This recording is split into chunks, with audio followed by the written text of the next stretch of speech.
चुटकी भर सिंदूरा महंग भैले बाबा, चुनरी भइल अनमोल रे।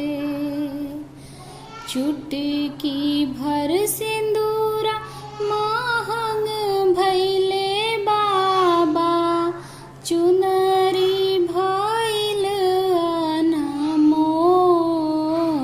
रे। एही रे सिंदूरवा के कारण बाबा, छूटेला नैहर मोर रे। एही रे सिंदूरवा के कारण बाबा, छूटेला नैहर मोर रे। बाबा त दिहलन अनधन सोनमा, माई जे लहंगा पटोल रे। बाबा त दिहलन अनधन सोनमा, माई जे लहंगा पटोल रे।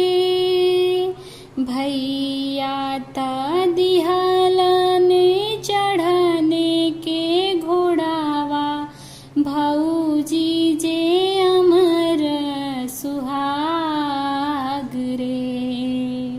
भैया त दिहलन चढ़ने के घोड़ावा, भौजी जे अमर सुहाग रे। ओही रे सिंदूरवा के कारण बाबा, छूटेला नैहर मोर रे। एही रे सिंदूरवा के कारण बाबा, छूटेला नैहर मोर रे। बाबा के धन हम नव दिन खइबो, माई के पिन्हब छव मास रे। बाबा के धन हम नव दिन खइबो, माई के पिन्हब छव मास रे।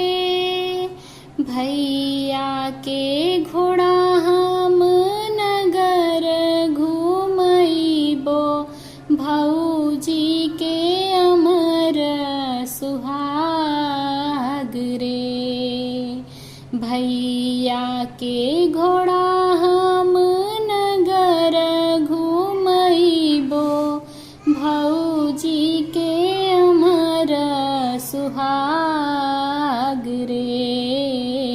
ओही रे सिंदूरवा के कारण बाबा, छूटेला नैहर मोर रे।